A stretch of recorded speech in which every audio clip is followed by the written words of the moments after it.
ሐረግ ድራማ 172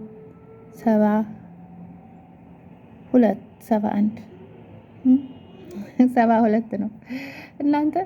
ሐረግ ድራማ በጣም በቃ የሚያጓጓ ድራማ ሆኗል። ወይኔ እኔ ያላያችሁት ይሄን ቪዲዮ እስከ መጨረሻው እንድታዩ ጋብዣችኋለሁ። ሐረግ ድራማ 172 ነው ይዘንላችሁ የመጣ ነው ዛሬ። ሐረግ ድራማ ምን ተፈጠረ? ኢፉዬ ራሷን አጠፋች? እንዴት ነው? ሀና አሮጊቷን ይዛ ምን አደረገቻት? የእናታን ልጅስ ተገኘ አልተገኘም? ሉሊት ራሷን አጠፋች ወይስ ጠፋች ወይስ ኢፉ ገደለቻት? ሞተች አለች በህይወት የሚለውን፣ ናታን ታሰረ ከእስር ተፈቷል አልተፈታም የሚለውን፣ እሱን ሁሉንም በአንድ ላይ ጠቅለል አድርገን ይዘንላችሁ የቀረብ ነው። ውዶቼ ማሮቼ ሁሉ ነገሮቼ ቻናሉን ሰብስክራይብ፣ ላይክ፣ ሼር አድርጋችሁ እስከ መጨረሻው ድረስ እንድትከታተሉን በአክብሮት እነሆ እንካቸው ብለናችኋል። እሺ ጋብዘናችኋል። ውዶቼ እንዳታልፉት፣ ሰብስክራይብ ላይክ አድርጉት ጠቅ አድርጋችሁ። እሺ ወደ ድራማው ስንገባ ያኔት ምንድን ነው ያደረገችው? ይቺ ያኔት የምትባል መሰሪ ሴት ምንድን ነው እየሰራች ያለችው? ሁሉንም አባላቻቸው፣ ሁሉንም ያለ መንገዳቸው እንዲሄዱ አደረገቻቸው። ሁሉንም መንገዳቸውን አስታ ሌላ ቦታ ሰይጣን ውስጥ፣ ሰይጣን የገባበት ነገር ሰይጣን ነውና ሌላ ውስጥ እንዲገቡ አደረገቻቸው። ሁሉም ሰው ራሱን እንዲጠላ ነው ያደረገችው። ምክንያቱም ምን አይነት እስስት እባብ ብትሆን ነው በዚህን ደረጃ ይሄን ያክል ሰውን ለመጉዳት በጣም ተንኮል አስባ የምትጓዘው? መጀመሪያ ቃላብን ለማጥመድ ካሱ ሀብቱን ለመውረስ ነበር በጣም ስትታገል የነበረችው። እሱ አልሳካላት ሲል ዞረች፣ ልጁን ምክንያት አደረገች፣ ልጁን ተቀበለች። ሴትዮዋን ለማስወገድ ነበር አሮጊቷን። እሱም አልሆነም፣ አላስወገደቻትም ምናምን። አሁን ላይ ግን በቃ እየሰራች ያለችው ነገር ሄዶ ናታን በገዛ እጁ አስለቀቃት። መጥታ ግን ለነሱ ጦስ ነው የሆነችባቸው፣ ጦስ። ልጁ እንግዲህ በህይወት አለ። ልጁን ገላ በሳት እንዳቃጠለችው ሉሊት አስመስላን የነገረቻቸው። እነሱም አመኗት፣ እውነት ነው የመሰሏት። ምክንያቱም የሉሊት እንትን ላይ ስልክ ላይ የልጁ ፎቶ ስለነበር ያሳመነቻቸው። ሉሊትም ከትንሽ ጊዜ ልጁ ከተያዘ ወይም ከታገተ በኋላ ነው እንጂ ያወቀችው። ስለ ልጁ ምንም የምታውቀው ነገር አልነበራትም። ግን ያለ ስራዋ ነው አሁን ላይ ምንም መሰሪ ተንኮለኛ ብትሆንም ልጁን አግታ ገንዘብ ነው እንጂ መቀበል የፈለገችው ልጁን መግደል ወይም ማሰቃየት አልፈለገችም ነበረ። እሷም እየተቀባበሉ ሁላቸውም ልጁን መጠቀሚያ ነው ማድረግ የፈለጉት። ቃላብ ግን እሷን ስለሚወዳት ስለሚያፈቅራት ግን በልጁ ምክንያት አድርጎ እሷን ማግኘት ወይም ፍቅሩን እንድትቀበለው በልጁ ምክንያት አድርጎ እንደዛ ነበረ ኢፍራታን የሚፈልገው። ሁሉም ግን እንዳሰቡት እየሄደላቸው አይደለም እና ዛሬ ላይ ኢፍራታ ሂዳ ሉሊትን ወጋቻት። ሉሊትን ከወጋቻት በኋላ ግን ቶሎ ይዘዋት እሷን ካደበቁ በኋላ ናታን እንደወጋት አስመስሎ ናታን እንዲታሰር ነበር የተደረገው። ናታን ታሰረ። እንግዲህ ናታን ከታሰረ በኋላ እኔስ ማን አለኝ በማለት ኢፉም ራሷን ለማጥፋት ዝግጁ ሆነች። ከዛም ወስና ልጇ ወዳለበት መቃብር ነበር የተጓዘችው። ልጇ ወዳለበት መቃብር ስትጓዝ እንዲሁ ስትሮጥ ማንም እንዳይከተለኝ ከገኒና ከጽጋ ነበረች። ጫማዋን በእጇ ይዛ ማንም እንዳይከተለኝ እያለች በጣም ስትሮጥ እነሱም ከኋላ ሲከተሏት ነበር። ከዛ በኋላ ግን እዛ መቃብር ላይ ከደረሰች በኋላ ልጇን ስም እየጠራች ማልቀስ ነበር የጀመረችው። ስታለቅስ ከዛ እነሱም ይውጣላት ብለው ገኒም ሆነ ጽ ዝም ብለው ቆመው የራሳቸውን ሀሳብ በውስጣቸው እየተመላለሰባቸው ልጄ በቃ አንተን ካጣው ተስፋ የለኝም ምናምን እያለች በልጇ ላይ ብዙ ነገር እንትን እያለች ስታወራ ስለነበር በራሷ ላይ እርምጃ የምትወስድ አልመሰለቻቸውም ነበረ። ከዛ ግን ምንድን ነው እነሱም ወደዛ ዙሮ እያዩ ባሉበት ሰዓት ልጇን እኔ ወደ አንተ እየመጣሁ ነው፣ እየቀረብኩ ነው፣ ልጄ ያለንተ መኖር አልችልም እያለች እያናገረች ህይወቷን ለማጥፋት ቢላ ይዛ በምትጣጣርበት ሰዓት ነበር ጽ እንዳጋጣሚ ዘወር ስትል ያየቻት። ከዛ ካየቻት በኋላም ቶሎ ብላ ለመያዝ ተጣጣረች። እሷም እንግዲህ በምትታገላት ሰዓት ቢላዋውን አስጣለቻት። ከዛ በኋላ በቃ አንቺ እንዴት ራስ ወዳድ ነሽ? ወንድሜን ጥለሹ ለመሞት እንዴትስ አሰብሽ? ወንድሜን አትወጂውም ማለት ነው?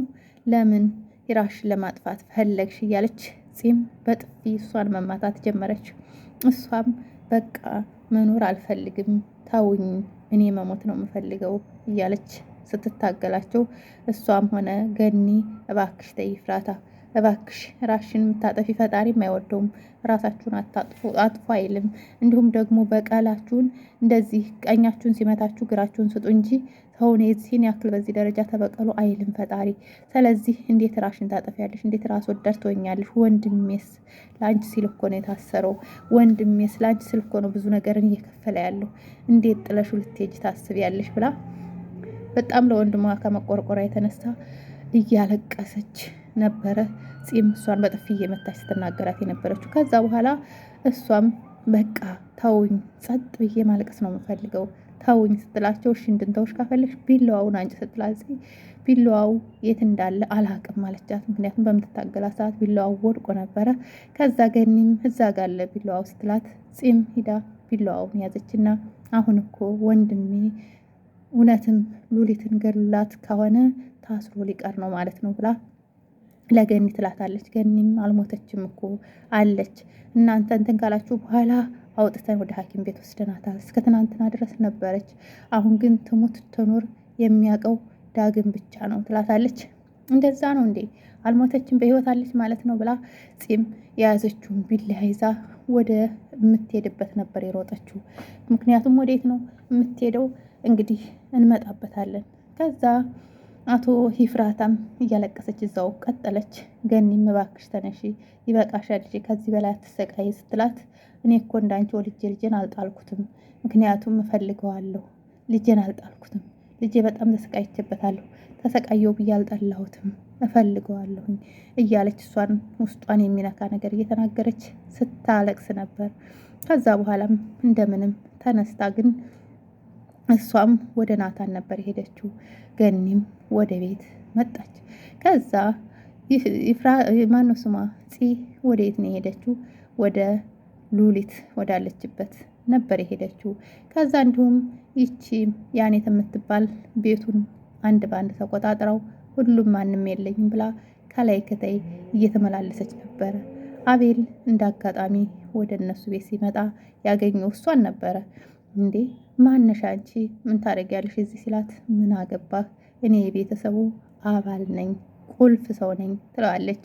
ከዛ እንደዛም ሲላት እሺ የት አሉ ሲላት አላቅም፣ የት እንዳሉ አላቅም ትስትለው፣ እንዴት ሳታቂም ለምንድን ነው እንደዚህ የምትይው ሲላት፣ ቀስ ብለህ ውጣ፣ በመጣህበት ገና ያልጨረስኩት ነገር አለኝ እያለች በውስጧ መናገር ጀመረች።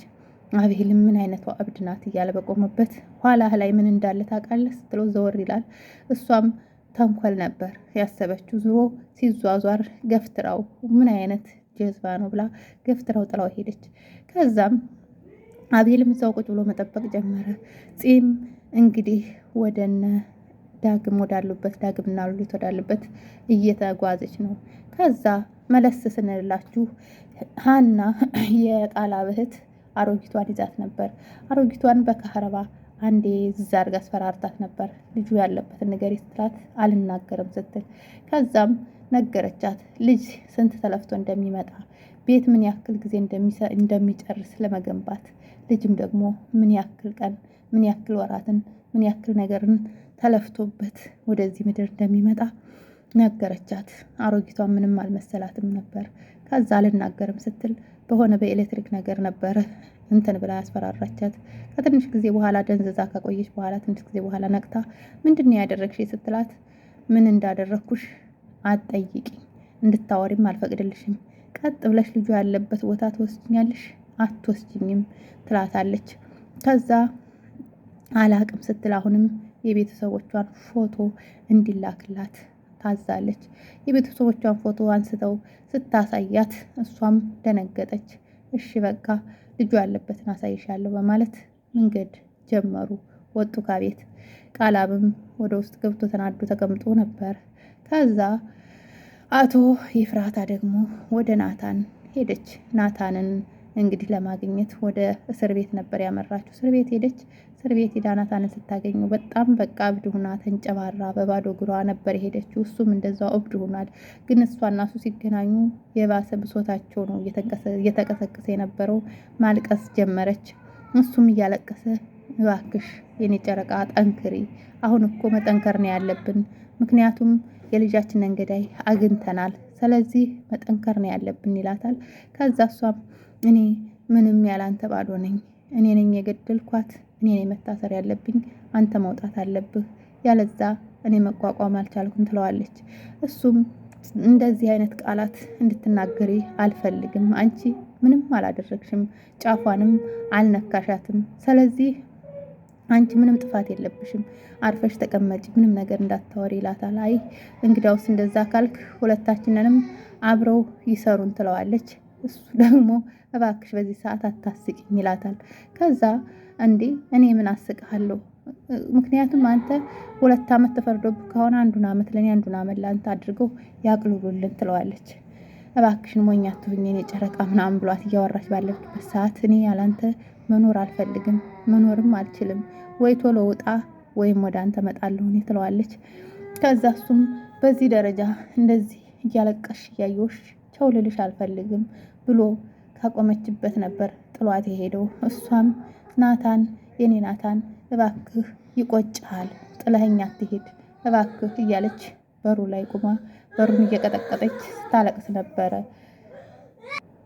እና እንደዛ እያለቀሰች ባለችበት ሰዓት እሱም ጥሏት ሄደ፣ ገባ ወደ ውስጥ። እሷም እያለቀሰች እዛው ቀረች ማለት ነው። ከዛ እንደዛው እንደተባለ እንዳሉ ፂ ደረሰች። እነ ዳግም ያሉበት ቦታ፣ ዳግምና ሉሊት ያሉበት ቦታ ደረሰች። ኳኳካ አርጋ ገባችና እንዴት ናት ስትለው ደህና ናት አልሞተችም አይደል ስትለው አዎ በህይወት አለች፣ ግን መኖር አትበዩ ይላታል። ከዛም የለችም ማለት ነው። እንዴት ነው መኖር አትበዩ? አዎ መኖር አትበዩ፣ መናገርም ምንም ማለትም አትችልም ይላታል። ከዛ በኋላ እሷም እንዴ አትችልም እንዴ ብላ ካጠገቧ ቁጭ ብላ እሷም ቢላዋውን ስለያዘች የባሰ ወግታ ለመግደል መሰለኝ። ብቻ ምን እንዳሰበች ፈጣሪ ወቀው። አሁንም እንግዲህ መለስ ስንል አቶ ዳግም ደግሞ ማነው አቤል ከቤት ቁጭ ብሎ ቤቱን እየጠበቀ ነበረ። በሩ ኳኳኳኳ ሲል ሂዶ ለመክፈት ሲሄድ እንግዲህ ማን እንደመጣ አላቅም። ገኒ ናት እርግጠኛ ነኝ የመጣችው፣ ምክንያቱም ገኒ ወይም ኢፍራታ ከእስር ቤት ተመልሳለች ማለት ነው። አላቅም። እሱን በቀጣይ በክፍል 173 ይዘንላችሁ እንመጣለን። የዛሬው እንግዲህ ክፍል 172 የነበረን ቆይታ ይህንን ይመስል ነበረ። ከድራማው ምንድን ነው እየተማራችሁ ያላችሁት? ምንስ እየወሰዳችሁ ነው? የሰው ክፋት፣ የሰው ደግነት፣ ሰው ምን ያክል እናንተን ለመጉዳት ጥግ ድረስ እንደሚሄድ፣ ሰው ምን ያክል እናንተን ለማጥፋት ምን ያክል ራስ ወዳድ እንደሆነ፣ ራሱን ወዶ በቃ በገዛ ቤተሰቡ ላይ ወይም በገዛ ወገኑ ላይ ምንም አይነት ነገር ስሜት የማይሰማው ብዙ ነገሮች አሉና እኔ እውነቴን ነው የምላችሁ ዳግም እናቱን ቀርቶ በዚህ ደረጃ በሶስት ተጠምዶ ብዙ ነገር ላይ ያለ የእህቱ ልጅ መኖሩን እያወቀ ደብቆ መኖሩ፣ ከእህቱ ጋር ብዙ ነገር እየዘረፈ መኖሩ፣ ብቻ በጣም ብዙ ነገሮች አሉ። እሱ በጣም አልተመቸኝም። ሁለተኛ ደግሞ እቺ ያኔት የምታደርገው ነገር ቤተሰብን ከቤተሰብ ጋር እንደዚህ በዚህ ደረጃ የምታጋጨው እሷም እየተመቸችኝ አይደለም። ሌላው እነ ናታን ብዙ መከራና ስቃይን አሳልፈው ዛሬ ላይ እየደረሱ ያሉበት ነገር፣ በሰው ላይ የሚደርሰው ፈተና ከተቋቋማችሁት የማያልፍ ነገር የለም። በሰላም እየኖሩ ነበረ። ልጃቸውንም ቢያጡ ግን ልጃቸው በህይወት መኖሩን አለማወቃቸው፣ ልጃቸውን ገዳይ አለማወቃቸው በጣም ውስጣቸውን ይጎዳቸው ነበር። ሁላቸውም በየፊናቸው የልጃቸውን ገዳይ ለማወቅ በጣም ይቸኩሉ ይጣጣሩ ነበረ። አሁን ደግሞ የልጃቸው ገዳይ ሉሊት ናት ተብሎ ከተነገራቸው በኋላ ሁሉም ነገራቸው ነው ድብልቅልቅ ያለው። ምክንያቱም አውቃ አሲራና ተንኮል አስባ ሰውን ለማጥፋት፣ ሰውን ለመጉዳት፣ ሁሉንም እርስ በርስ እንዲባላ ለማድረግ የተነሳች ሴት ስላለች ከመሀላቸው ማናት? እሷም አቶ ያኔት ናት። እና ሁላችንም በህይወታችን ስለማይጻፍ ስለማይመዘገብ ወይም ድራማ ስለማይሰራበት እንጂ ብዙ ነገሮችን እናሳልፋለን። እንደዚህ አይነት ሴራዎችም የተለያዩ ነገሮችም ግን ምን ታደርጉታላችሁ? ስለማይጻፍ በሁላችንም ቤት የሚያልፍ ነው። ከዚህ ድራማ ምን እየተማራችሁ ነው? ምንስ ተማራችሁ? የሚለውን በኮመንት አሳውቁን። ስለተከታተላችሁን ከልብ እናመሰግናለን። መልካም ምሽት ባይ